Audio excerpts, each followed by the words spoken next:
La chanson française sur Radio Arverne, c'est Eric et Chanson féerique. L'Arverne reçoit aussi de brillants artistes d'autres régions comme Dominique Kovacs qui construit son projet artistique à Vierzon. C'est à vous, maestro. Puisque je veux tout refaire, du sol jusqu'au plafond, j'offre toutes mes affaires à quelques fondations pour mieux jouer les panthères. Fini les robes en soie, j'adopte la guêpière et le régime crétois. Puisqu'on n'a qu'une seule vie, autant faire de vieux os tout en soignant l'étui pour mieux sauver sa peau. Puisqu'on n'a qu'une seule vie, je me donne au pinceau du roi du bistouri que j'appelle maestro. J'abandonne mon nez au docteur esthétique. Ce serait pour l'affiner que je dis d'un air tragique, puisqu'il fait des promos sur les seins et les pieds. Il peut même en cadeau raffermir mes fessiers. Puisqu'on n'a qu'une seule vie, autant faire de vieux os tout en soignant l'étui pour mieux sauver sa peau. Puisqu'on n'a qu'une seule vie, je me donne au pinceau du roi du bistouri que j'appelle maestro. Il n'a pas son pareil pour jouer du scalpel de la tête aux orteils. Il se fait l'hirondelle, il rajoute des printemps, à l'automne des silhouettes. Je paie le supplément, c'est le forfait starlet. Puisqu'on n'a qu'une seule vie, autant faire de vieux os tout en soignant l'étui pour mieux sauver sa peau. Puisqu'on n'a qu'une seule vie, tu verrais le tableau. Oh, ça n'a pas fait un pli. C'est digne d'un Picasso.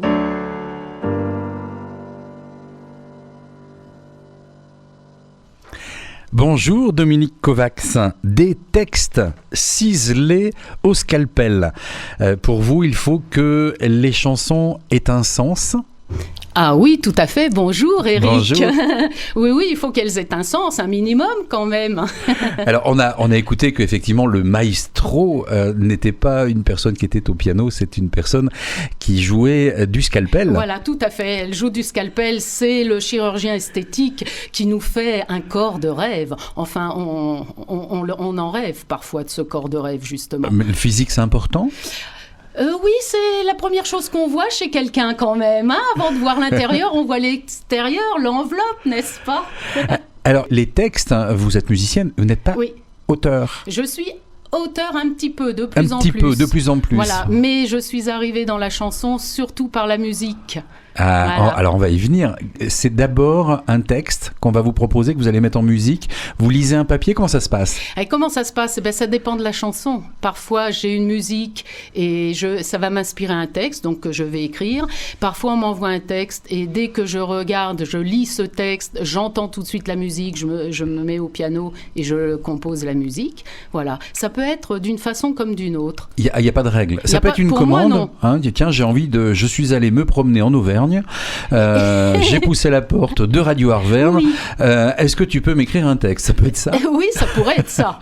Donc on peut passer des commandes. On pourrait passer des commandes. Maintenant, on va préférer les passer à mes auteurs qui m'habillent sur mesure qu'à moi-même, parce que moi, je suis toute petite dans l'écriture de la chanson et je trouve que certaines personnes le font bien mieux que moi. Donc voilà. On les cite peut-être? On va citer mes auteurs, mais bien sûr. Alors le premier que j'ai eu le bonheur de rencontrer grâce à quelqu'un, il me semble, qui est venu par chez vous, qui s'appelle Ziaco. Il était assis là où vous êtes. Eh ben voyez, donc je ne me trompe pas en disant ça. Ziaco a un auteur qui s'appelle Christophe Renaud, qui lui écrit pas mal de ses chansons. Et au moment où moi je cherchais à commencer à chanter, il m'a dit, comme je ne sais pas écrire et que je lui en parlais à Ziaco, il m'a dit, mais adresse-toi à Christophe Renaud. Et c'est donc Christophe Renaud qui m'a écrit la plupart, et je travaille toujours avec lui depuis, il m'a écrit la plupart de mes textes.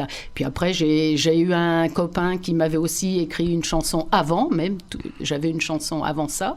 Et puis après, j'ai rencontré d'autres personnes, comme Laurent Guibert, qui m'a écrit 3 chansons du dernier album Singulière, et j'en ai écrit moi-même aussi. Voilà. On va en profiter pour embrasser Ziaco. Oui, tout à fait. Voilà, je ne sais pas s'il nous écoute, mais on lui fait un gros bisou. On pense à lui.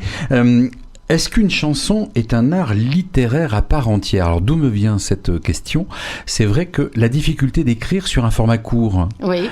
C'est compliqué, c'est un exercice difficile. Hein. Il faut raconter une histoire en 3 minutes. En 3 minutes. 3 minutes et demie à peine. Oui. Ah, mais alors, qu'est-ce qu'on appelle un art littéraire? Je ne sais pas. Je ne sais pas ce qu'on appelle un art littéraire. On pourrait faire une émission apostrophe ou ex libris uniquement sur des textes de chansons. Oui, sauf que une chanson, ce n'est pas seulement un texte. Et je trouve que parfois la musique, un texte sans musique, c'est pas une chanson. Un texte, voilà. Alors après, qu'est-ce qu'on appelle chanson, texte, voilà. Bon, alors est-ce que c'est un art littéraire? Je ne sais pas. En tout cas, écrire ce format chanson, c'est compliqué, je trouve. C'est relativement compliqué. Parce qu'en 3 minutes, il faut avoir décrit une situation. Donc, il faut aller vraiment à l'essentiel. Il faut avoir un esprit de synthèse, il me semble, quand même assez affirmé. Et puis, on a ce format des rimes. Alors, certains vous diront qu'on n'est pas obligé de faire rimer dans une chanson. D'autres vous diront on n'est pas obligé de faire des couplets et des refrains. Donc, voilà. Après, comment on définit une chanson? La règle, c'est qu'il n'y a pas de règle. Je pense que c'est ça. Quand on en parle, et vous voyez, là, on est en train de disserter dessus, et on va en revenir à se dire, mais en fait, c'est la liberté, on peut faire exactement ce qu'on veut. Moi, ce qui me semble dans une chanson, c'est qu'on fait passer un message aux gens qui sont en face, qui vous écoutent, alors que vous le disiez de n'importe quelle façon. Le résultat, c'est peut-être le message qu'on fait passer. Hein. Alors, Dominique Kovacs, vous, à la base, c'est plutôt le piano, on l'a entendu. Oui. Et je dirais qu'on l'a même très très bien entendu, parce que vous êtes une virtuose. Vous avez commencé très tôt le piano. Ça, c'est vrai.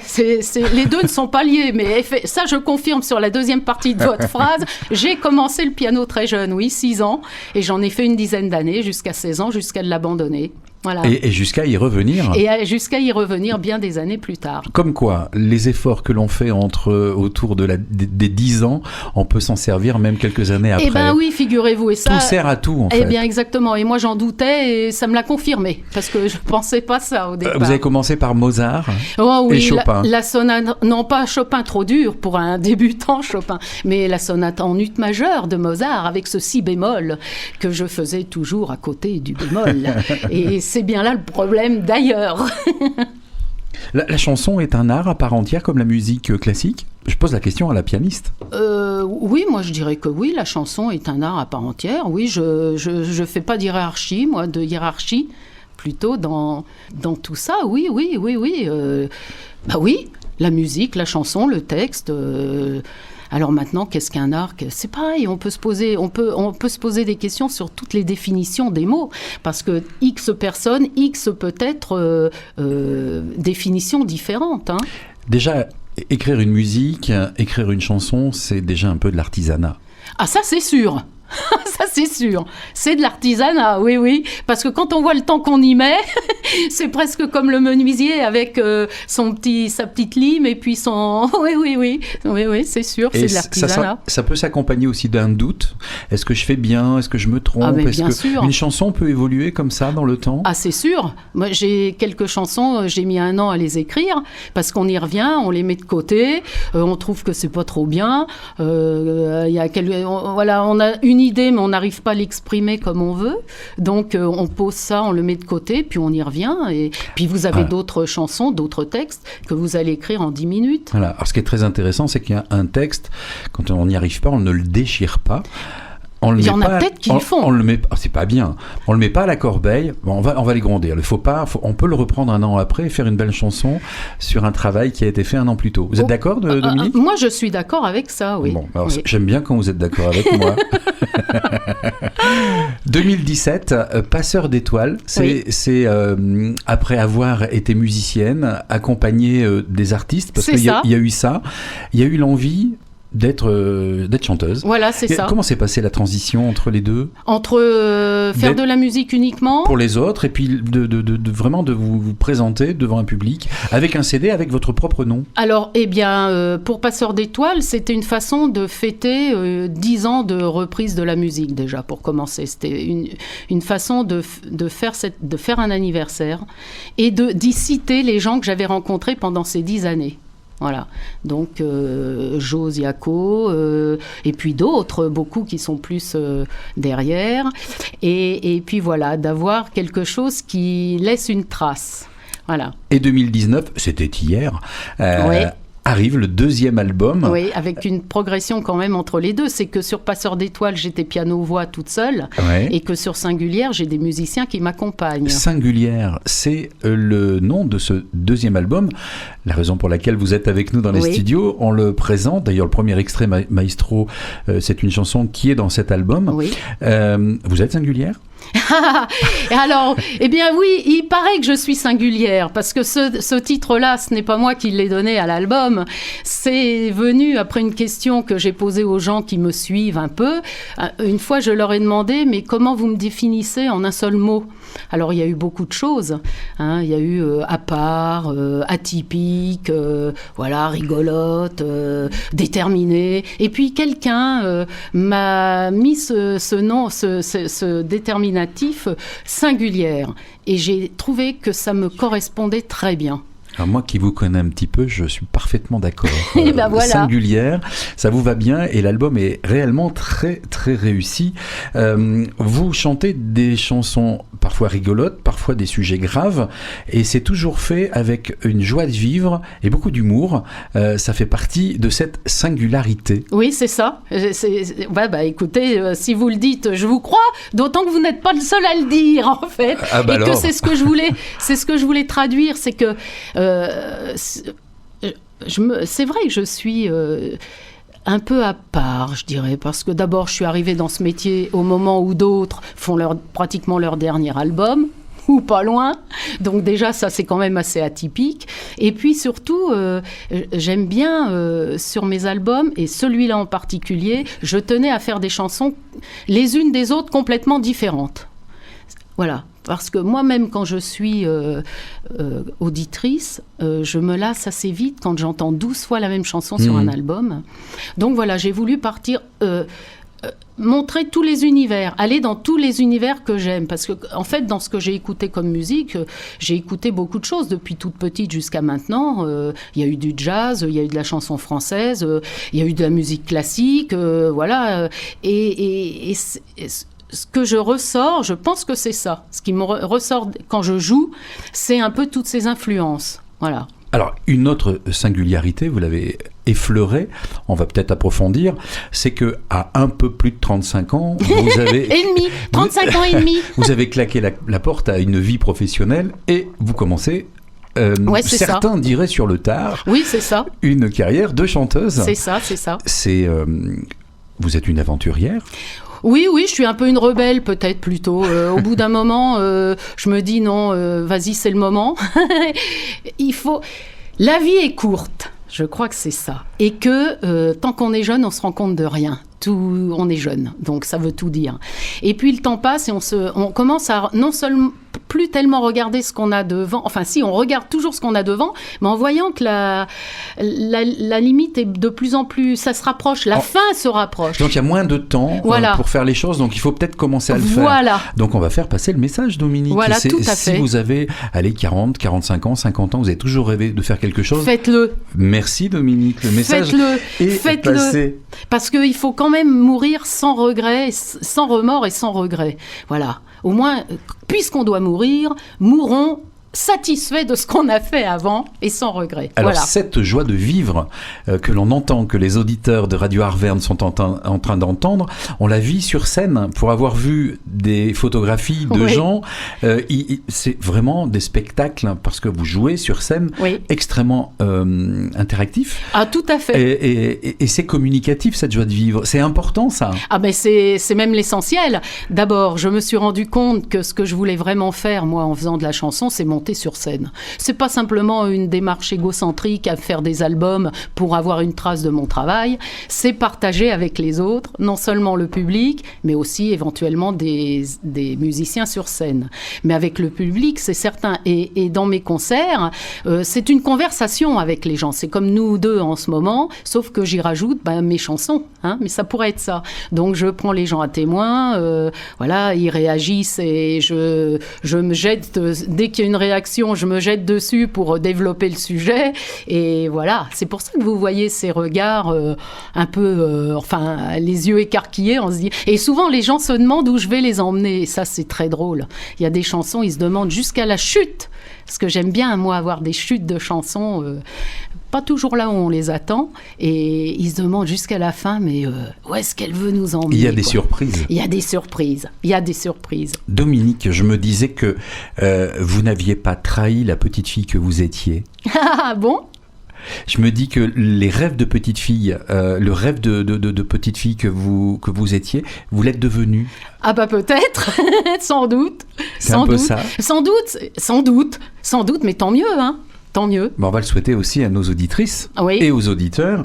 J'aimerais, puisqu'on parlait de la scène, que vous me racontiez les joies que procurent les rencontres. Ah. Parce que c'est un métier de rencontre, on prend sa voiture, on va vers l'inconnu, on sait qu'on doit déplier son trépied, poser son piano, et puis il va se passer une magie de rencontres. Oui, alors les rencontres, ça dépend où on se situe. Alors si je suis sur scène, c'est la rencontre avec le public, les gens qui viennent me voir, parfois d'autres artistes qui viennent me voir, et où on a pu se connaître avec ces artistes sans se voir par les réseaux, et puis là voilà, on se rencontre, donc ça c'est merveilleux parce que c'est être dans le vrai à ce moment-là.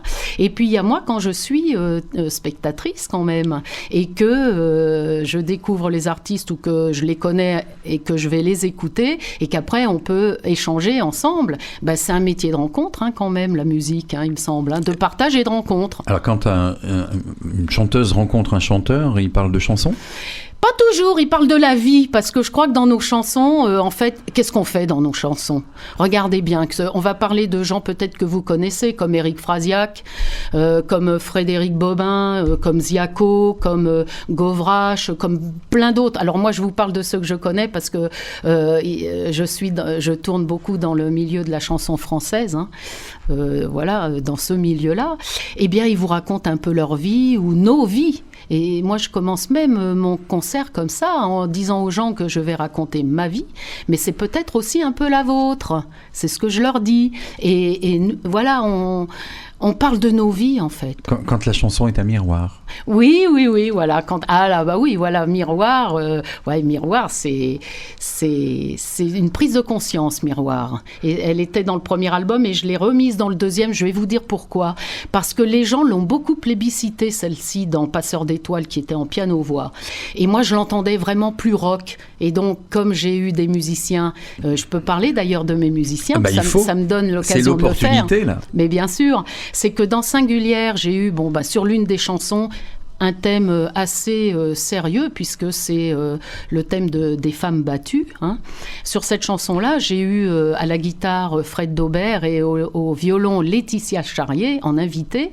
Et sur l'ensemble de cet album, j'ai quand même Guillaume Blin à l'accordéon et Jean-Pierre Joffre à la batterie. Et sur Miroir, puisqu'on en parlait, j'ai voulu qu'à la batterie, vraiment, ça bastonne, comme on dit. Parce que je l'entendais comme ça, cette chanson, vraiment.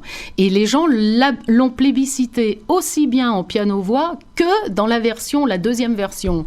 Donc voilà, c'est ça les rencontres aussi. Les noms que vous citez sont des références. Elles ne sont pas forcément connues du très grand public, mais ce sont quand même des pointures. Ah ben en tout cas, moi, ce sont des pointures pour moi, hein, parce que vraiment, quand j'entends leur travail, que ce soit les musiciens ou les chanteurs que j'ai cités avant, il y a quand même de la qualité, là. Hein. Et quand on amène un deuxième album, il y a l'idée du troisième ? Ah, tout à fait.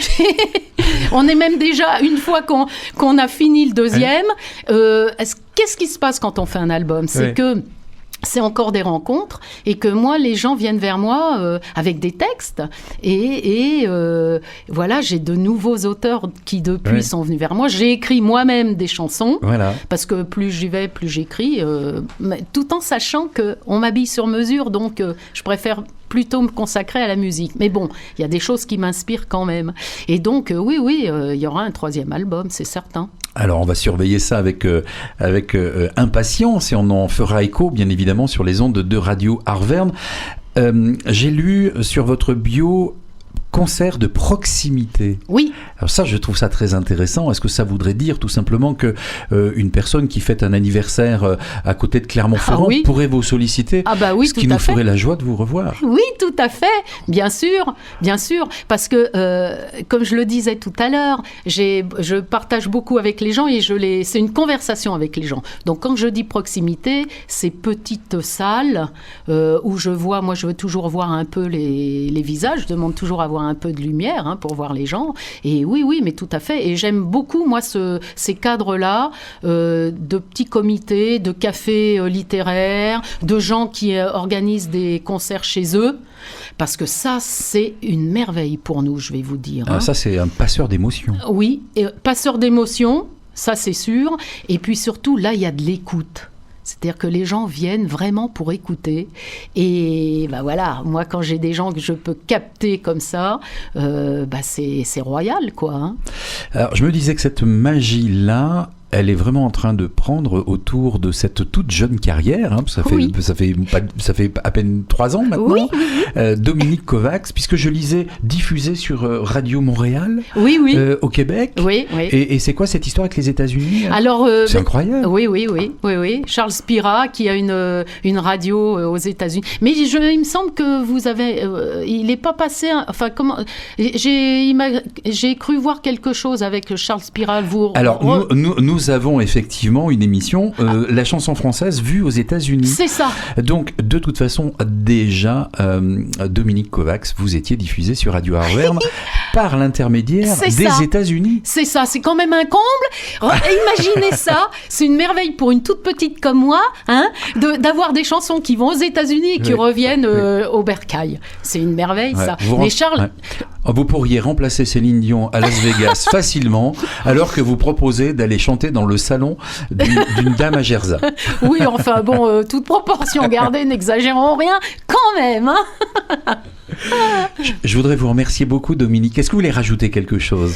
Que je vous remercie moi-même de m'avoir invité ici. Ça a été un grand plaisir pour moi et je remercie le technicien aussi. C'est Philippe Cohen qui vous salue aussi. Oui. Merci et je vous souhaite une belle carrière qui vous amène souvent en Auvergne. J'espère, ça serait bien. Nos auditeurs, et j'en connais quelques-uns qui ont hâte de venir vous applaudir.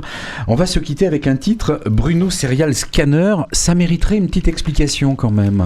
Ah oui, alors cette chanson-là, c'est une chanson que j'ai écrite écrite moi-même. Et Christophe Renaud est venu mettre sa petite patte parce qu'en fait, cette chanson, elle traite de la dématérialisation. Et comment elle m'a été...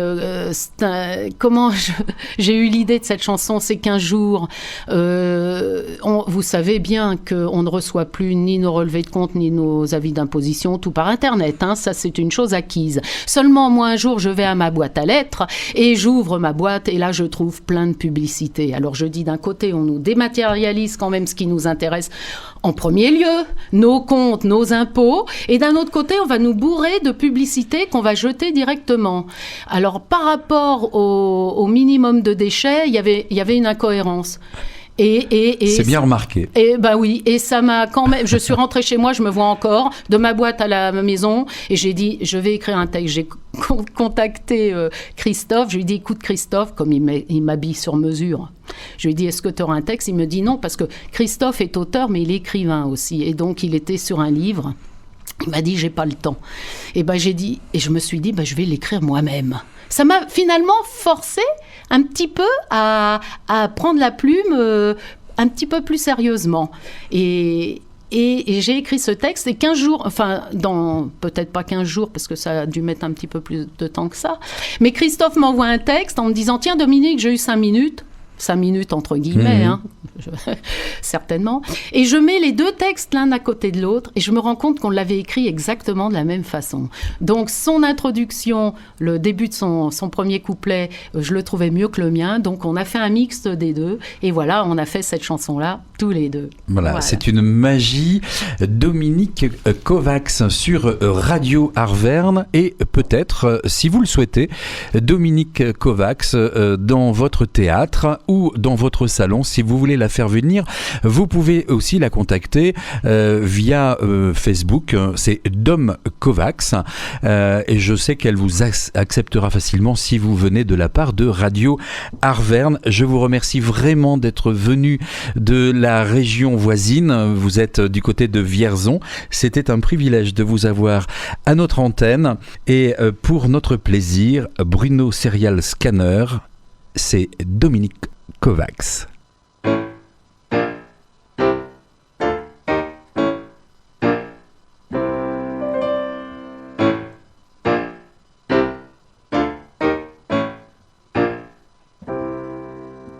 Bruno, petit bonhomme, ce matin-là marchait, presque libre en somme, léger il respirait, au motif évident qu'il croule sous la paperasse. Il doit, c'est important, numériser en masse. Il tire de sa maison ses archives en papier.